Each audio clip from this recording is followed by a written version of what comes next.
We've had a number of text messages and emails from a lot of our listeners just asking if we could ever get you on at some point, and finally we've got you here. Now, to our listeners who might not be aware of you, I know that you're a public speaker, you're a writer, but I was trying to work out, well, how would I describe David Icke? And the first thing that came to my mind was philosopher. Would you say that was right?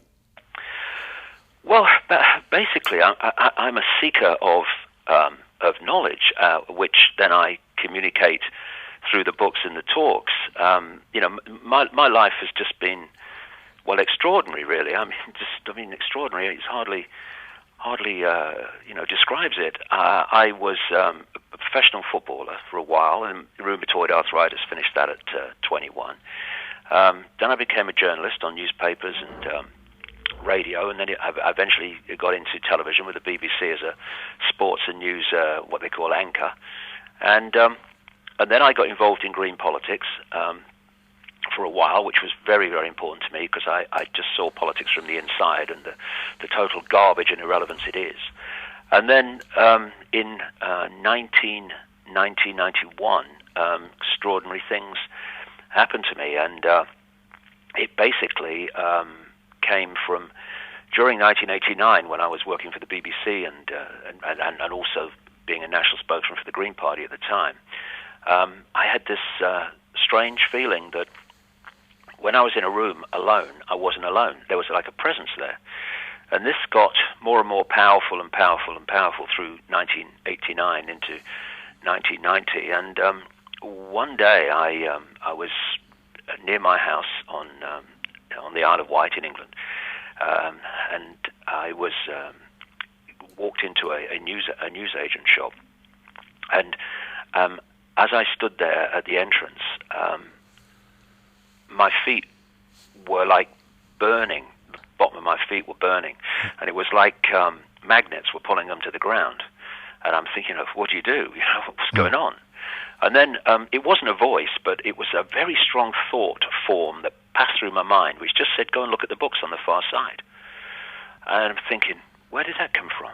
And I started walking in this daze towards these books, and I knew this newsagent, Mills and Boon and Perfectly Formed English Roses and, all this stuff, Barbara Cartland type stuff. It was all there, and I thought, well, what's in it for me here? But in among the Mills and Boon was this one book with a woman's face on the front. It was called Mind to Mind, and I picked it up because it was so different to the others, and I turned it over and I saw the blurb, and it said that she was a psychic and she was telling the story of her life and all the rest of it. So I'd never seen a psychic in my life before, but what immediately hit me when I read the blurb was, I wonder if this woman would pick up what this presence I'm feeling. So I went to see her and didn't tell her anything except that I've got rheumatoid arthritis and maybe your hands-on healing. She did the old energy healing, might help. But the real reason I wanted to see if she picked something up, never said a word to her about it. And then I went a couple of times, got the hands-on healing, had a nice chat. Third time I went, I'm sitting on this medical-type bench, and I felt like a spider's web, like a cobweb on my face, which really kind of hit me because I'd read in her book that sometimes when other levels of reality are trying to lock into you, it sometimes feels like a spider's web on your face. Yeah. I know all these years later what that is. It's electromagnetic energy, because communication from other levels of reality outside of what we call visible light is done through electromagnetic connection. That's why you feel like, when you're in a situation where there's a lot of electromagnetism about from maybe a crowd in a sports stadium or technology, you feel like someone's stroking your face. That's exactly what it is, electromagnetic energy. Anyway, I'm sort of sat there thinking, oh my goodness, this was in her book. Never said a word to her. And about 10 or 15 seconds later, she launches her head back and said, oh my God, I'm going to have to close my eyes for this one. This is powerful. Now my backside's now slipping down this bench thinking, what's going on? Where have I got myself into? Anyway, long story short, she starts saying that this figure, it was just a projection, something to focus on, because it's consciousness that is communicating, not some physical thing. And she said, I'm being told to tell you these things. And she said, you're going to go out eventually on a world stage and be world famous, revealing great secrets, because there is a whole story that humanity needs to know. and you're going to tell it basically, and of course, and a load of other stuff on top of that, all of which has happened. And I'm sitting there, I'm reading the news and introducing the sport, and being a spokesman for the Green Party, and this woman's suddenly telling me I'm going to go out on a world stage and all this is going to happen.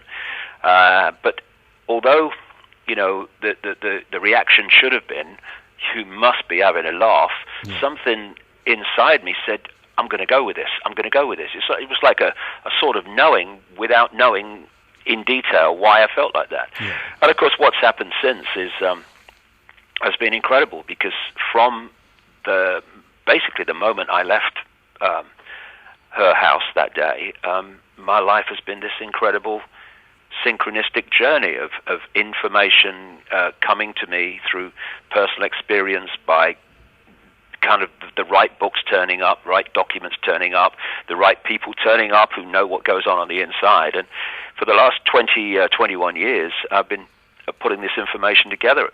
Yeah. And it's across a vast range of subjects, because I kind of understood pretty early on that if you're going to get a grasp on what's really going on in the world, you have to give some kind of understanding with so many subjects, including the nature of reality itself.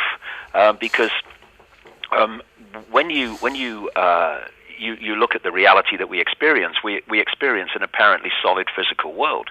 Well, it's not solid and physical. It can't be. I mean, scientists tell you that the physical world is made of atoms. Yeah. If anyone's ever seen the inside of an atom, it has no solidity.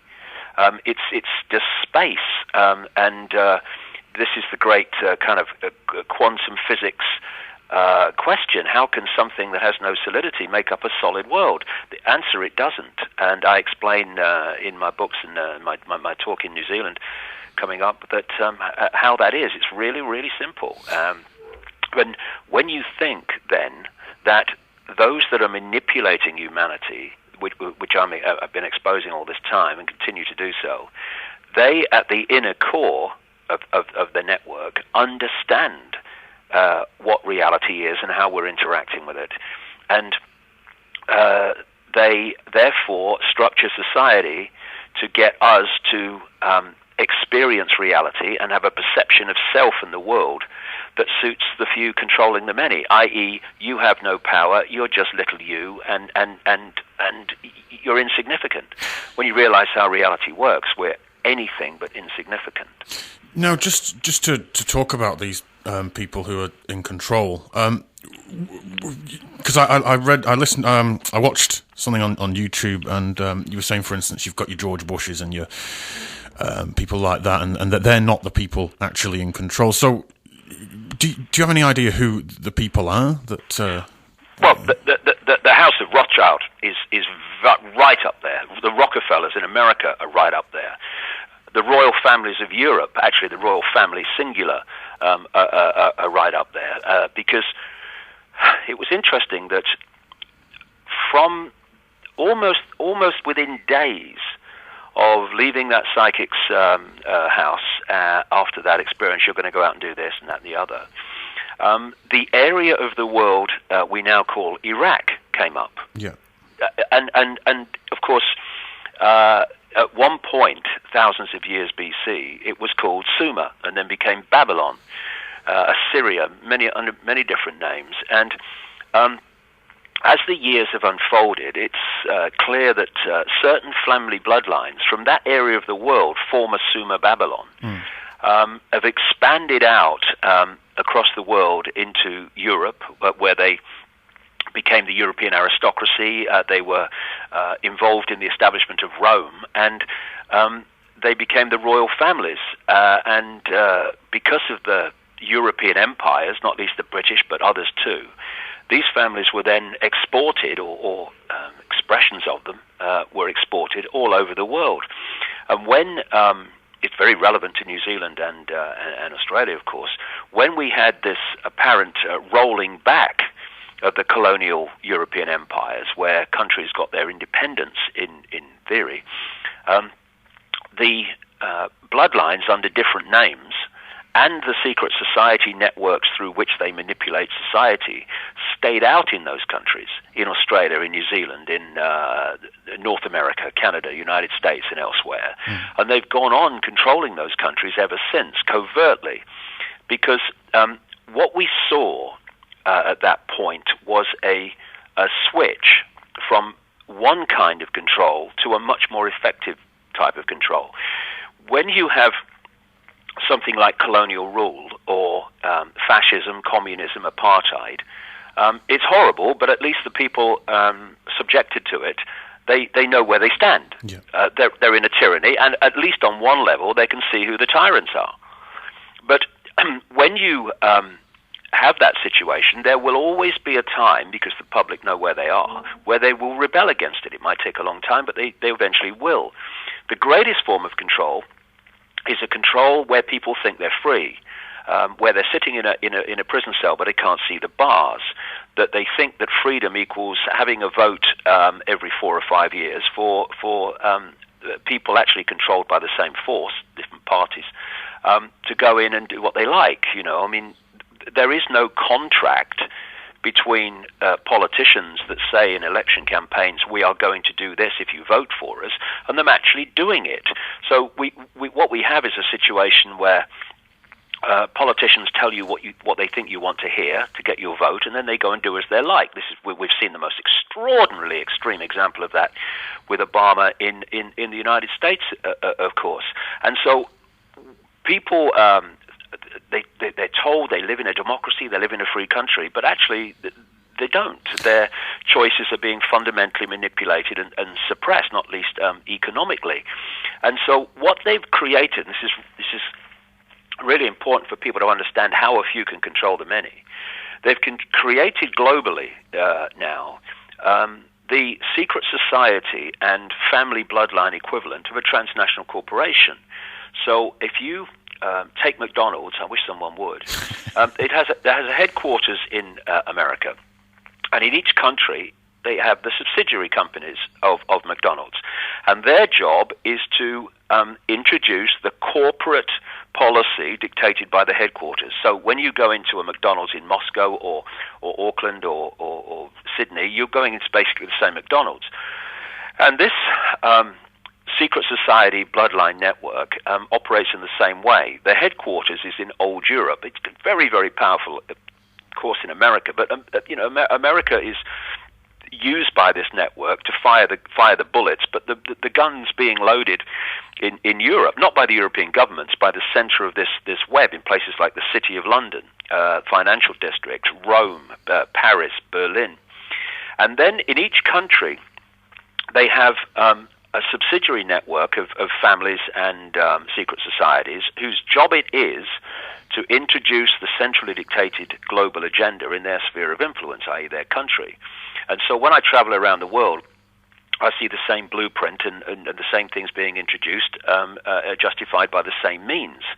And these national networks then have their subsidiaries in the towns, cities, and communities of the country. And so from this spider's web, the center, the inner sanctum, the spider, can dictate and manipulate right down into a local community on the other side of the world, and this is how it works. And so what they've got now is this network controls overwhelmingly the global media. It controls the global banking system. It owns the transnational corporations, which in the end, if you really get deeper and deeper in the rabbit hole, is one corporation. And it owns the armament companies, and so it lends money to governments, i.e. the people have to pay it back plus interest, debt, to buy weapons from them armaments companies to then drop on countries that are being manipulated into conflict, and then they lend more money to rebuild the country and all the rest of it. And this has been going on for centuries now, and it's meant that these families have taken control, not least through massive amounts of indebtedness to governments, businesses, and the people in general. And we're seeing more and more of it now. Of course, it's just getting grotesque. And they basically own the world. And what they do is they cover it up with proxy directors and proxy front people. But when you get behind the scenes, a very, very few people own basically much of the world's resources and what we call wealth. Would you say, because, you know, we look at what you're saying, the wars that we have with Iraq and Afghanistan, and the one about Afghanistan, I was always wondering what your take on that would be. What's going on there? What's the appeal? Why does everybody want to have a bite at Afghanistan down the years? I mean, is it? I've heard it said that it's a firing range to justify spending on arms to keep economies ticking over. I mean, what's your take on that? Well, in the current context, as I've been saying since about 1995 in my books, we're being manipulated towards a third world war. And in fact, the Third World War is already happening. It's just not been officially declared. It started on September the 11th, 2001. It's so far involved Afghanistan, Iraq, Libya, and will no doubt soon involve Syria. And, you know, I've put in my books over the years, you know, the content of letters and documents from way, way back, where they were planning to have 3 world wars in a stepping stone process. After each war, they'd have more control. And the Third World War was designed to be the one that gave them total control. Because what they want is, this is what they've been leading towards, they want a world government dictating to every country, a world central bank controlling all global finance, a world army to impose the will of the world government, a world currency, which is designed eventually just to be a single electronic currency, no cash. And there are fundamental implications for freedom, because if you go into a shop now and you hand over a credit card, cashless money, and the computer says no, won't accept it, well, you can still pay cash. But when there's no cash, the computer's deciding if, what, and how, and whether you purchase. That's the idea. And they also want a microchip population, with every child microchipped at birth. And people laughed when I said that. They're not laughing so much now, because we're moving towards microchipping all the time. And what you need to bring that about is techniques, and there are 2 particular ones that mass mind manipulate the population to, if not agree to have that, to see it as the only means of solving problems. And these 2 techniques I call problem reaction solution and the totalitarian tiptoe. Problem reaction solution is devastating. It's played on us all the time at all these different levels of this web, you know, globally, nationally, locally. What you do is you want to change society in a way that you know that if you do it openly, you're going to get a resistance from the population. For instance, you want to invade Afghanistan, you want to invade Iraq, you want to have more and more surveillance and control and of the populations and the fine detail of their lives. Well, if you just stood up and said, we're going to do this, you get massive resistance. So you don't. You play problem, reaction, solution. Stage 1, you create a problem. It could be a terrorist attack. It could be a banking collapse. It could be a government collapse. It could be a war. You then tell the people through an unquestioning media, mainstream media, the version of the problem that you want them to believe, i.e. bin Laden orchestrated 9/11 from a cave in Afghanistan, and the banking collapse happened because of so and so and so and so. And what you're looking for at stage 2 is a reaction from the public, a reaction that says something must be done. What are they going to do about it? And then at stage 3, you offer the solution openly in changes in legislation and society that say we must do this to solve the problem. But of course the problem was covertly created, and these solutions, as we've seen since 9/11, increasingly more extreme, have been advancing an agenda of human control, an Orwellian state, which would never have been accepted by people without the initial problem. And so we have a situation where if you go and look into the alternative media, I wrote a book about this in September. It came out in September 2002. It was called the World Trade Center, Alice in Wonderland and the World Trade Center disaster. Why the official story of 9/11 is a monumental lie. I mean, it's a fairy tale. It really is, and there's an incredible amount of information now on the web. If people go to my website, davidicke.com, and just look into the 9/11 archive, they'll see videos and articles and documents to show that the official story of 9/11 is a monumental lie, and everything has come from that. Tony Blair has said virtually nothing, I'm sure, in most of his life, if he was like this in younger days, but certainly in his political career, that was actually not true. That was actually true. I mean, you know, if you find a half-truth in a Blair speech, it's a typing error. But what he did say, which was true, was the world changed on 9/11, and yes, it did. And why? Because that's why 9/11 happened. And this problem, reaction, solution, you see playing out all the time. And there's another version, which I call no problem, reaction, solution. And that's not a real problem. It's an invented one. Weapons of mass destruction in Iraq, human-caused climate change. I mean, these are all no-problem reaction solutions to justify changes in society, or in the Iraq case, pepper-bombing civilians in Baghdad, justified by an invented problem. And then alongside problem, reaction, solution comes the totalitarian tiptoe, as I call it, and that's real simple. That's, you're at A, and you know you want the world to go to Z. But if you go from A to Z, or even nearly that in one leap, the change is so blatant that people look up from the game shows and say, what the heck's going on? So you go from A to C to E. You go as quickly as you can, but not so quick that you alert too many people to what's going on. And every time you make another step, you promote it, explain it as totally unconnected to all the other steps, when they're absolutely connected, because they're taking the world in a certain direction. And for instance, the European Union,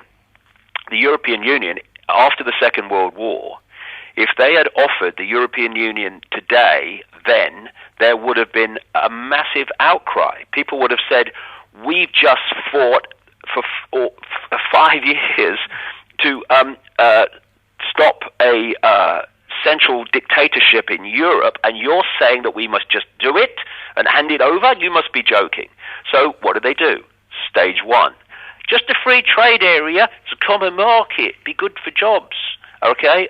And then, it would be much more effective and efficient if we had more and more centralization of organizations in Europe, because it will make, and on it goes, stepping stone. And I quote in my books a letter written by a man called Jean Monnet, who's known as the father of Europe. And he wrote this letter the day after I was born, on April the 30th, 1952, in which he said, the idea is that we just keep centralizing power and keep justifying it by economic means, and eventually we'll have a United States of Europe by stealth, and before the people know it's happened, it will have happened and be irreversible. That's what's gone on, and that's what they want to do in this area of the world with APEC and ASEAN and all these things, where they're now talking about needing a free trade area in this area of the world. And of course they've got one in America with NAFTA, the North American Free Trade Agreement. And what they want is, this is where the stepping stone's going in relation to this, they want the world government, global dictatorship, then they want the second level of the government tyranny, the world tyranny, to be the European Union, the American Union, the Pacific Union for this area of the world, the African Union, which they already have, the Middle East Union, and they would be the next level of government. And in Europe, we can speak here now from long and bitter experience. We've now reached a point in Europe with the passing of the outrageous Lisbon Treaty a few years ago now, in which the not elected people, because the European Parliament's irrelevant. They only have a European Parliament so they can say it's a democracy. It's not a democracy. What's a democracy? At its best, it's tyranny by the majority, and most of the time, it's not even by the majority anymore. But no, it's a dictatorship by dark suits who are appointed, called the European Commission, and they dictate to countries, to the point now where 70 to 80% of laws that become law in Britain do not start out in the British Parliament. They start out in the European Commission, and they want it eventually to be 100%, because the next stage is to start breaking up countries into regions, and the European Union have produced maps for it, of breaking up places like Britain and France into regions, and then locking different regions together in small groups that are not even within the same country. So this European Union map for the regions of Europe has regions of southern England connected to regions of France, connected to regions of Scandinavia, for goodness sake. What's the criteria on that? Do you know? Well, their criteria is that they want to de-unify any unified response to the edifice of power of world government and these unions around the world. So they want to then divide and rule by breaking the next layer down into regions that are from different countries. So even there's not even that national bonding to bring people together in unified opposition to what's being dictated from above. The agenda that is unfolding ever more quickly now, because there's a very simple equation, the more you centralize power, the more power you have centrally to centralize even quicker. And this is why this process of centralization of global power is getting faster and faster and faster. And it's a long time since that what has happened has been so obvious, although not why it's happening and who's actually behind it, but what is happening, that it's been given a name called globalization. What is globalization? It's the centralization of global power in every area of our lives, where corporations are dictating to entire nations all over the world. That's the idea. Mussolini described fascism as basically the combination of corporations and the state.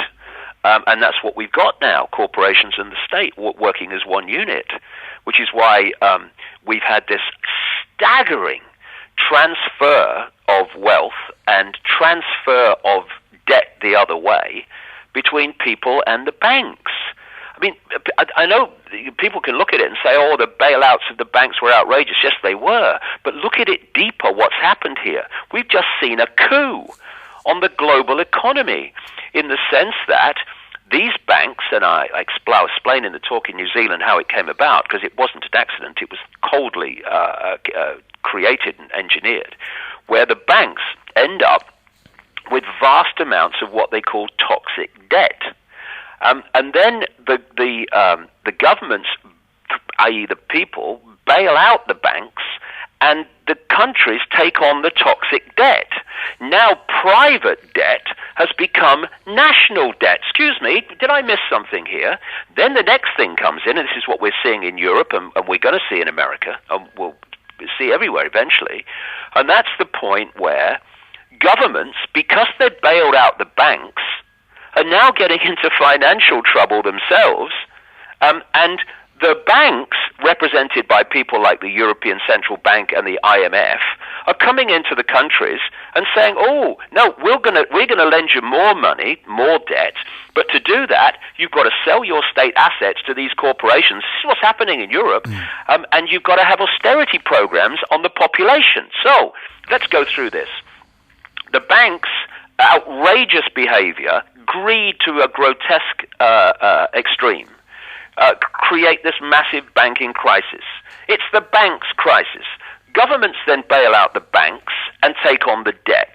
Debt then gets the governments and the country's economies into desperate trouble, and then representatives of the banks come in and basically take the country over and say that the people who bailed out the banks in the first place and indebted future generations for goodness knows what must have an austerity program. And the bankers' bonuses go on getting paid out in these vast, ludicrous, outrageous figures. There's been a coup on the people of the world, on the economy of the world, on people's choice, on people's livelihoods, and it's all been orchestrated because it's happening all over the world. So would you say that these, like an individual banker, let's say, working for some multinational bank, would you say that they're your kind of agents of this program? Well, I'll tell you how it works. If you look at any organization, doesn't matter what it is, virtually, it will be structured as a pyramid, a compartmentalized pyramid. You've got people working in banks, working in corporations, working in governments, and the vast majority of them are in the fat part of the pyramid, the bottom part of the pyramid, holding the tiny top up. And at the peak of any organization, in the capstone of the pyramid, you've got the very few people in the bank or in the government or whatever who know what the agenda is and where it's going.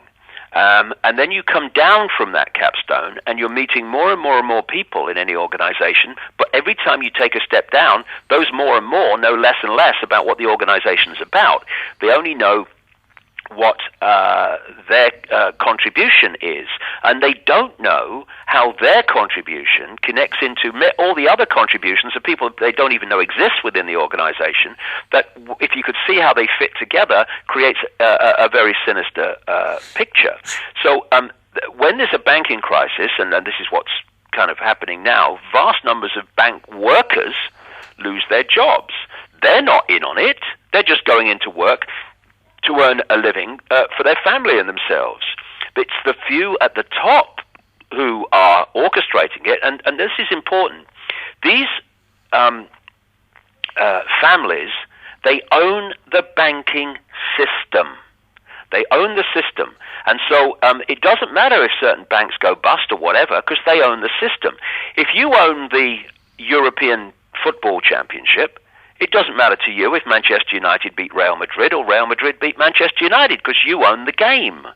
And so when Bear Stearns or Lehman Brothers goes down, that's all right. That business will be absorbed by other banks in the system, which they own. Because this pyramid structure means that basically the structure is like Russian dolls. Like you go into a bank, and you hand your check over or something. Now, the person you hand it to at the counter, they won't know what's happening in the bank manager's office behind them and what's being decided. He or she won't know what's happening at the next level, the next level, the next level. They just know enough to do their job. It's what they call the need-to-know system. And so the bank itself on the high street is a pyramid. With the bank manager at the top. And that pyramid goes into the next pyramid, like Russian dolls, and the next pyramid. And eventually you have a pyramid that encompasses the whole of the global banking system. And at the top are a handful of families. Transnational corporations, as, quote, individual organizations, they are pyramids.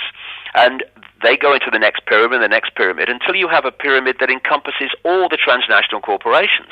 And at the top of that are the same families that are at the top of the banking pyramid. It's the same with the pharmaceutical cartel, the oil cartel, the biotech cartel, the global media. And through this system, this handful of families sitting at the top of all these pyramids are dictating down through them the same basic policy, which is centralization of power in every area of our lives. And this is where the coordination of globalization comes from. Do you see a point where we can educate ourselves enough to, or at least people can educate themselves enough to overcome this, to turn it back on itself, to stop it? Well, it's a simple mathematical equation, really. The number of people in the world being manipulated is in the region of 7 billion. The number of people doing the manipulation in absolutely full knowledge of what they're doing is, compared with that, an absolute handful. And therefore, I see a way out of this. And what they've had to do to maintain this power of hardly even the tail wagging the dog, because so few are in full knowledge, in full awareness, involved in this compared with the target population, is they've had to divide and rule the target population.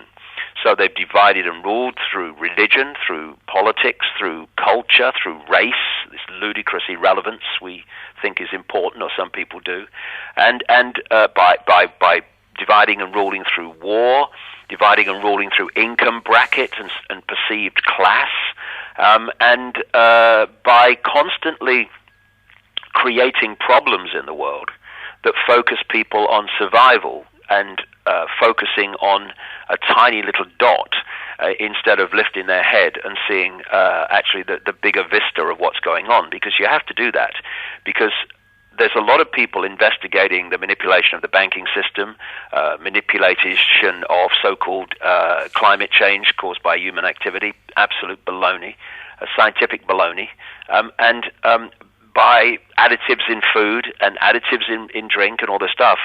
But all these things are individual dots, and you have to connect those dots and see how they all fit and all are part of a vast tapestry of human control and suppression. And then you can see actually that the people who are behind the banking scams, manipulated wars, manipulated terrorist events, poison additives in food, the dumbing down of education, more and more medication for kids, mind manipulating medication for kids, all these things, control of the global media, they all connect, and they all connect into this same network of families with the Rothschilds, the Rockefellers, the royal families of Europe, and agents like George Soros, Brzezinski, and Blair, the Blairs of this world, and the Obamas. They're all frontmen for this operation, and some are willing, and some don't understand what they're part of. But there's a certain range of politician that gets to the top. One who knows absolutely what he's there to do and thoroughly understands it and supports it. The very, very few.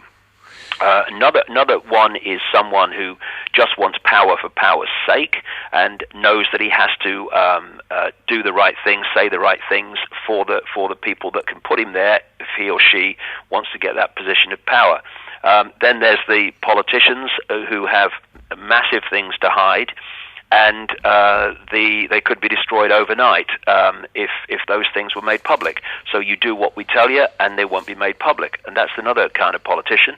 And another one is the idiot, just the guy who's not very bright and is very easily manipulated and told what to do by people around him, and who in the dark suits of civil service and advisors. And most politicians, the vast majority of politicians that get anywhere near the top, are that kind of are come into one of those categories, because they do not want genuine, honest, decent, aware people in those positions of power, because it means that they won't control them, and that's not what they want. You've talked in the past as well about earthquakes and tsunamis and them sort of plaguing the world. Now that we've had sort of a couple of high-profile and massive events like this, we've obviously had the earthquakes in Christchurch. Are these? Do you think that they're linked in some way, or can these not just be put down to natural events that occur anyway? They've been kind of occurring for years. Yes, this is the thing. People say, "Do you believe in the conspiracy theory of history or the cock-up theory of history?" As if they're exclusive, as if you've got to choose between them. Of course, both are true. It's picking out which is the trick, and it's the same with geological events like earthquakes and also extremes of weather. On one level, of course, these events occur naturally. And they have as long as we know, and in some periods they've occurred with absolutely fantastic extremes and have actually brought an end to civilizations, etc. But they're also, we must understand, a situation where the technology now exists to do this, and to understand the world, or at least understand the possibilities with regard to non-natural events, is to understand a technology in Alaska with increasingly other connecting technology around the world known as HAARP. What HAARP does, it bounces radio waves off the ionosphere, and the ionosphere is in the upper atmosphere, and bounces them back off the ionosphere back to Earth. And what it does is create a vibration in the ionosphere, which starts a vibrating beam of very, very powerful energy. to hit a certain part of the Earth. And if you can, because everything has a vibration, everything has a frequency, and earthquakes have a frequency. And if you can bombard a point on the Earth with that frequency, you're going to make, especially if it's in an area that's geologically unstable anyway and open to it, you can create earthquakes and tsunamis and stuff like that. And we have to remain open to this. I mean, there was a guy, the scientific genius of the 20th century, a guy called Nikola Tesla, a Croatian who operated out of America. Tesla died in I think it was about the 30s, 40s, the 40s. A penniless man in a New York hotel room, and yet he was the man that invented AC current, on which the world's electricity was transformed. He was the man who invented radio technology, and not Marconi. In fact, very few people know this, that Marconi's the man who gets all the credit for it. Marconi was taken to the Supreme Court of America by Tesla, and the court found that Marconi had stolen Tesla's patents. What happened is Marconi asked Tesla if he could come and work for him because he thought he was such a genius. And what Marconi did was spend his time just copying all the patents, copying all the technical data, and then he went away and claimed it for himself. And what Tesla was doing, and there's many stories you see in old copies of the New York Times and stuff like that. He was creating lightning storms above his house using this technology, and people, of course, were complaining, calling the police. this man's starting, thunderstorms and lightning, fierce lightning storms, and he also created technology which made the Earth tremble. And there was one point, it was like something from a comedy story, really, where he turned this technology on to test it, and the whole area started to shake, and he couldn't turn it off. And thousands of windows were broken in the area around him because of this earth movement coming from his technology. Now, we're talking the early part of the 20th century. What they can do now is phenomenal. I mean, why would treaties be signed decades ago laying out the do's and don'ts of what countries can do in terms of weather manipulation if the technology didn't exist then to do it, and it does now? And when you see some of these extremes of weather, you can only describe some of it as weather wars. I mean, suddenly they started targeting Pakistan, and Pakistan then had the worst rains, and thousands and thousands of people died as a result of these enormous floods. Creating tornadoes is a piece of cake. Because what is a tornado? It's a very fast rotating electrical field. You can do that with HAARP, and many other things too. The other thing that HAARP can do, which shows where this is going in terms of the economics of these people, is, and this is all in the patents, by the way. This is not me kind of making it up or saying this is what I think they do. This is in the patents. Yeah. It can X-ray the Earth, and by the way, when it's doing it, everyone's having an X-ray in the area it's doing it, and find out where the resources are. So what happens is these major corporations that are involved, connected into the military and connected into the governments that control HAARP, the corporations are then tipped off where the resources are, and they go and either manipulate an invasion of that country or go in and economically take over that country, and they get access to the resources. Anyone else who's genuinely going about their business, who doesn't have access to the HAARP data and the HAARP X-raying, can't even begin to compete, because they've got to go through much less accurate means to try to find where the resources are, to go for oil or whatever resource it is. The game's totally bloody rigged, and HAARP is a key in all these areas now. And it's interesting to me when I look at Fukushima in Japan, because I've been ticking off for many, many years the increasing sources of radiation that humans are being subjected to. And what's happened at Fukushima is beyond description in terms of the radiation that it is continuing still to pour out into the Earth's energy field, which we interact with all the time. And it was interesting to me that I show this when I do the talks. When you look at the smoke cloud following one of the explosions in the reactors that was seen on film, and then you look at the smoke cloud caused by a small nuclear device, they are identical. And then I came to the conclusion, I wrote some articles about it a few months ago, that actually Fukushima was blown up by a small nuclear device known as a gun-type nuclear weapon. And interestingly, an Israeli company that is based in Israel at a place called Dimona, and that just happens to be the location of Israel's massive nuclear weapons program.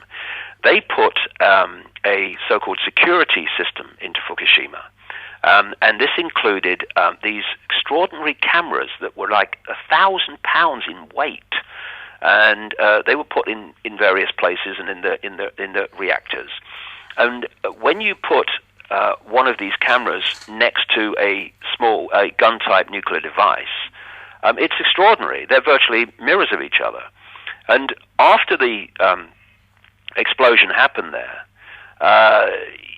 there was a nuclear expert in America, a physics nuclear expert, who made a presentation. I think it was in Boston. It was on YouTube. The speech.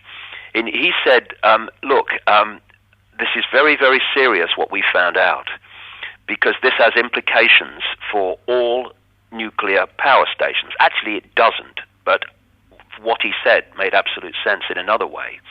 He said, I've always assumed that the interaction of substances, gases, hydrogen, everything, that causes an explosion at a nuclear power station can only reach a certain explosive potential. We have realized that the explosions at Fukushima were, and his word, had past detonation speed. He said that shouldn't happen. It should be impossible to get detonation speed explosions from how a nuclear explosion comes about. He said we all put our heads together and none of us can work out how that happened. And if it can happen there, he said, it could happen anywhere. Well, maybe there's another explanation for it, that actually the detonation speed wasn't from a natural nuclear explosion at all, but from a real nuclear explosion that does go beyond detonation speed. And then you think, well, if that was the case, were those devices put into those reactors, and then the people who did it sat around sort of strumming their fingers thinking, well, all we need now is a tsunami and an earthquake? I mean, of course not. And then you look at HAARP and the potential there, if you focus that incredible power from the ionosphere radio wave combination on a certain point in the sea, you're going to cause a movement of the Earth, and the thing that's it's very difficult to get across, but it's so important, is what we see in the public arena in terms of technological potential is not even close to what is technologically possible in the shadows, which you never see. And because of this, when you're saying that this happened because they did this, so many people, and I understand it, they say that's impossible. Yes, it is, with technology that we see in the public arena, but it's not impossible with stuff they keep from us in the underground bases, which are legion all over the world. Not least places like Pine Gap in Australia and so many others across America. Where do you think that this technology is coming from? I mean, is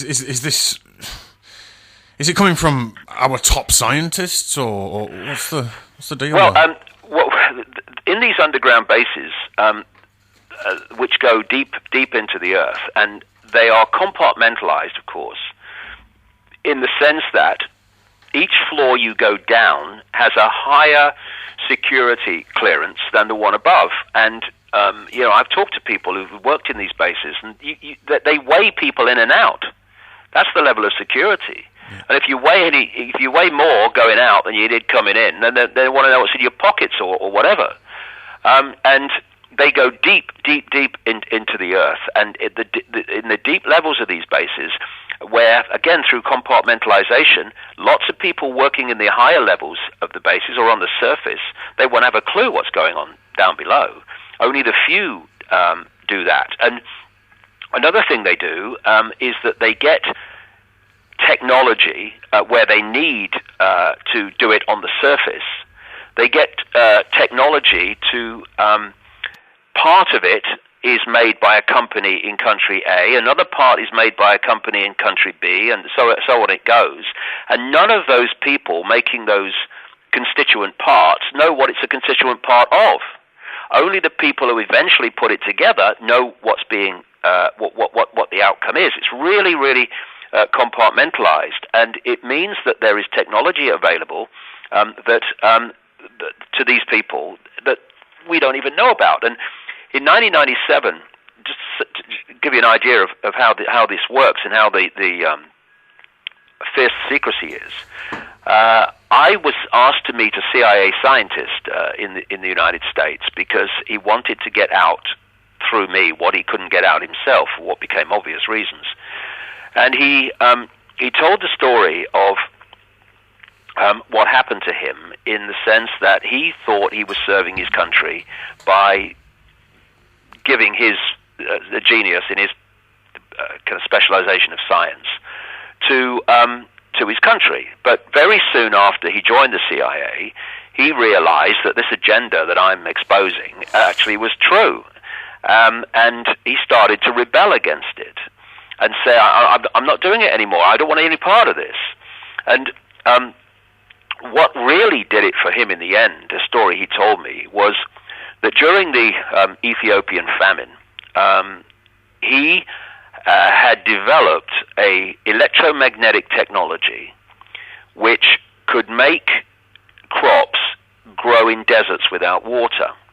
Everything has an electromagnetic field, and this technology so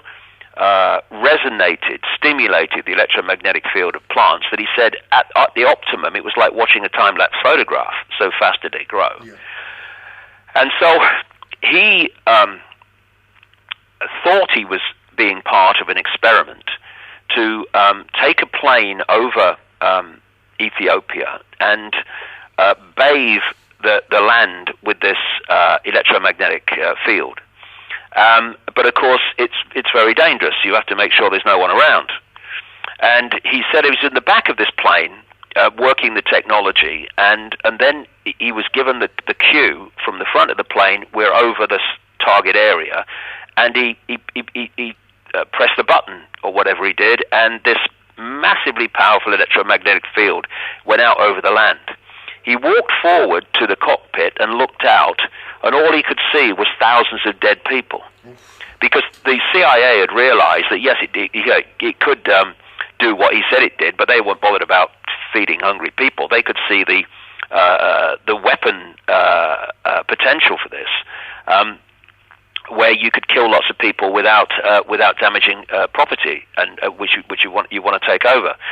And what had happened, he found out, is that the word had been put out that there was going to be a food drop in the particular point, and thousands of starving Ethiopians made their way to that point and then overcame the plane and killed a lot of them in an experiment to see what would happen.